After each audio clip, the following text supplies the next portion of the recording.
Donc, nous passons à la dernière présentation de cette session.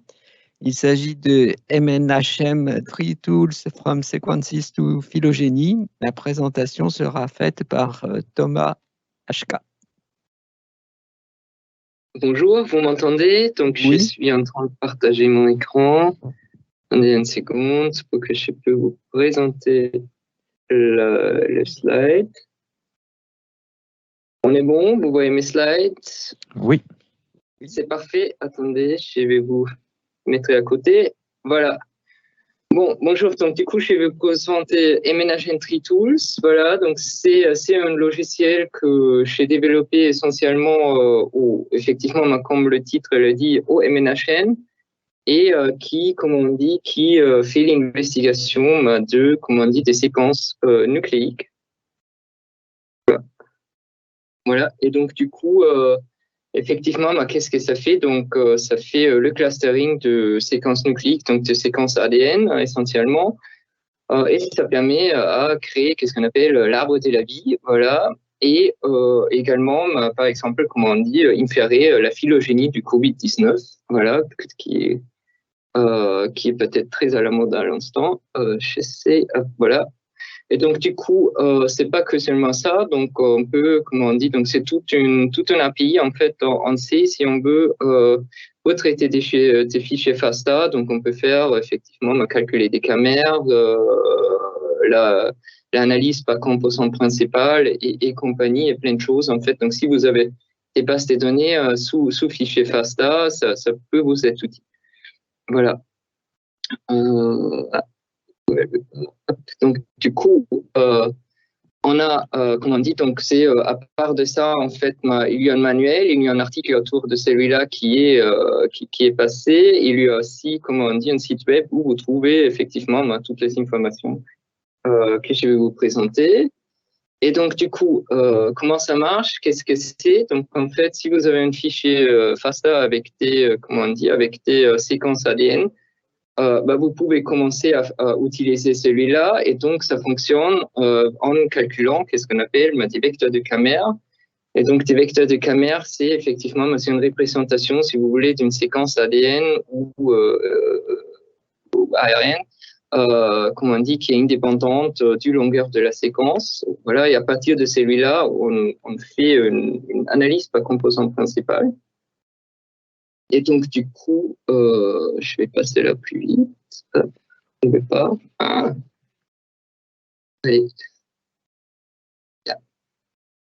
Ouais, je ne vais pas avancer. Ah, c'est bon.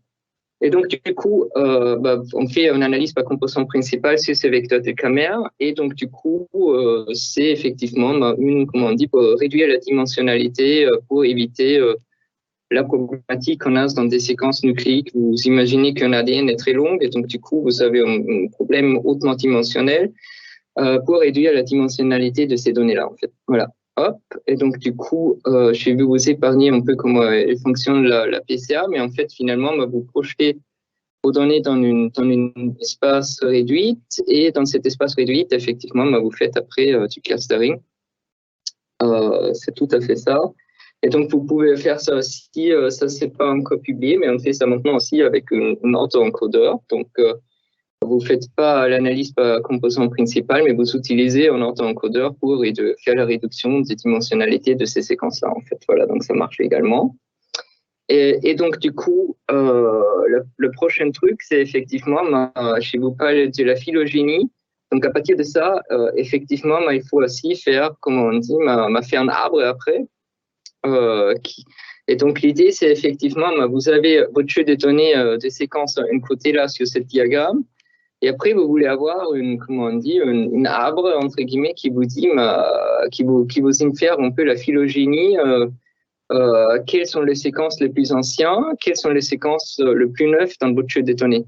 Et donc, l'idée, c'est que les séquences plus neuves, effectivement, ils sont plus, comment on dit, ils sont moins diffuses que les séquences plus anciennes qui ont diffusé dans l'espace, effectivement, par l'histoire de l'évolution.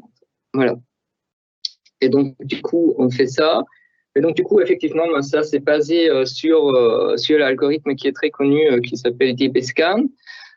C'est juste la façon qu'on l'utilise qui est peut-être un peu nouveau, qu'on l'utilise plusieurs fois et en changeant effectivement la densité que l'on cherche et en créant un arbre à partir, à partir de cette densité multiple en fait. Voilà, donc du coup, vite fait, comment ça marche? Donc en fait, vous avez un rayon epsilon et vous avez effectivement un nombre de points que vous avez dedans. Et en fait, vous traversez votre jeu de données comme tel.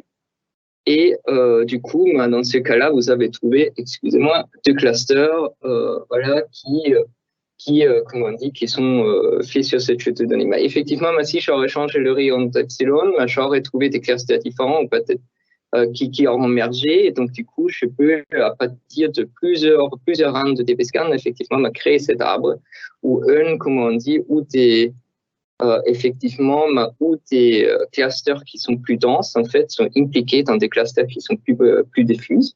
Et donc, du coup, reconstruire l'arbre que vous avez à côté droite sur cette slide-là, en fait. Voilà. Et donc, du coup, il y a effectivement une importance de la distance, comment on la calcule. Donc, il y a plusieurs méthodes qui sont implémentées, effectivement, comment on peut calculer ces distances-là. Donc, effectivement, normalement, on calcule, comme je vous ai montré avant, le camère plus une analyse en composant principal. On peut effectivement aussi utiliser le autoencodeur. On peut après décider quelle norme on utilise sur le sortant, en fait. Donc, est-ce qu'on utilise une norme en valeur absolue ou est-ce qu'on utilise des moindres carrés? Ou est-ce qu'on utilise qui est une distance de séquence utilisée, comme on dit dans ces genres-là, qui s'appelle la distance Smith-Waterman, qui est utilisée normalement dans l'alignement des séquences. Voilà.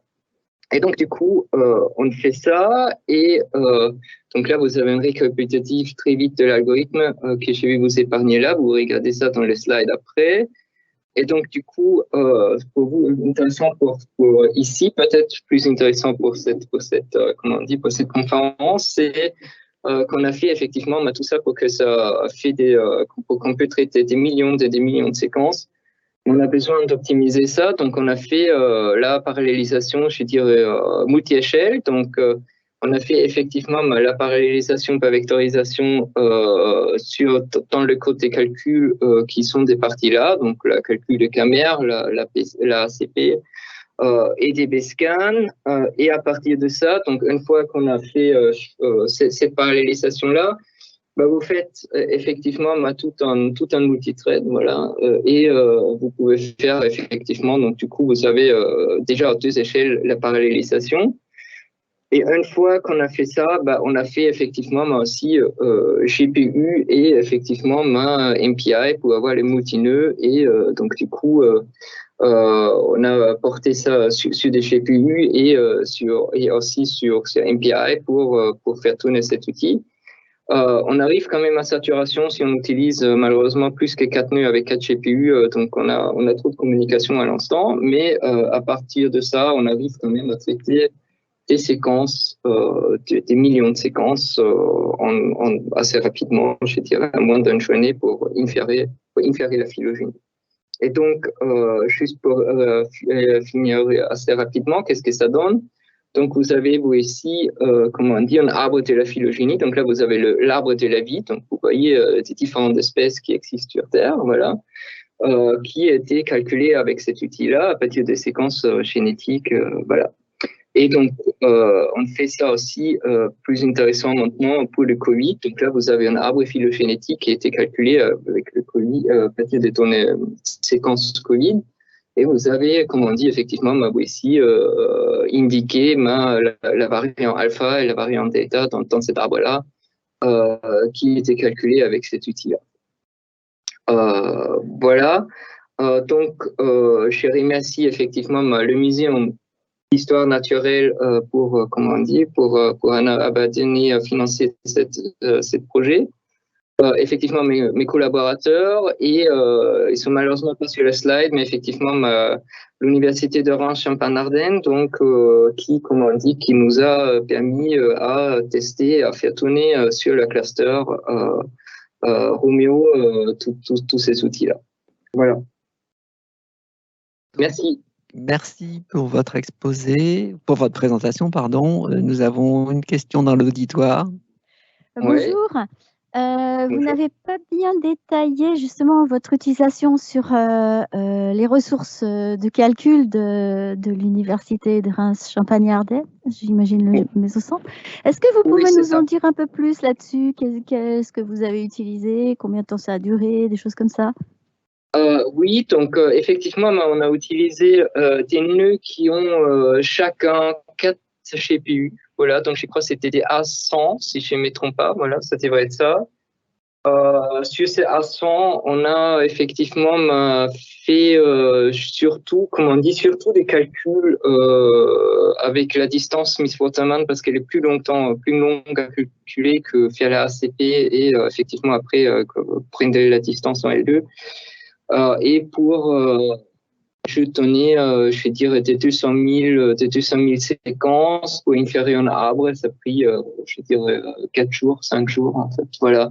Avec 4 nœuds où vous avez 4 GPU dans chacun, donc avec 16 GPU sur MPI. Voilà.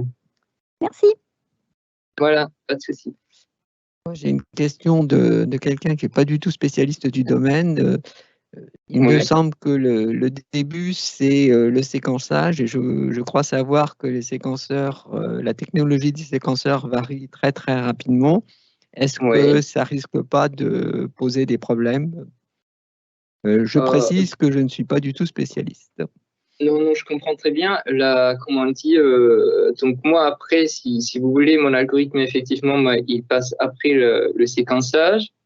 On cherche, si vous voulez, des parties d'ADN qui sont quand même, comment on dit, qui sont quand même à un minimum homologue. Donc, si vous prenez par exemple le génome du Covid, tout virus du Covid, il a quand même un ADN qui est assez proche, voilà. Et donc, il faut quand même avoir une jeu de données qui est, comment on dit, qui a une certaine limite homogénéité, voilà. Est-ce que ça répond à votre question? Oui. Voilà. C'est à peu près ça. Oui. Bon, merci. Donc, nous n'avons plus d'autres questions. Par contre, nous avons des questions qui sont arrivées pour des exposés précédents. Donc, une question pour Vincent Breton. J'écoute. Alors, est-ce que le stockage FGI-ROTS proposé dans le cadre de France-Gris EGI est utilisable pour stocker les données générées pendant les calculs de type Home ou Scratch, ou uniquement destiné aux données à archiver au long cours, résultats consolidés par exemple? La réponse est tout à fait claire. C'est fait pour stocker les résultats de calcul et ça n'a pas vocation à être un lieu d'archivage.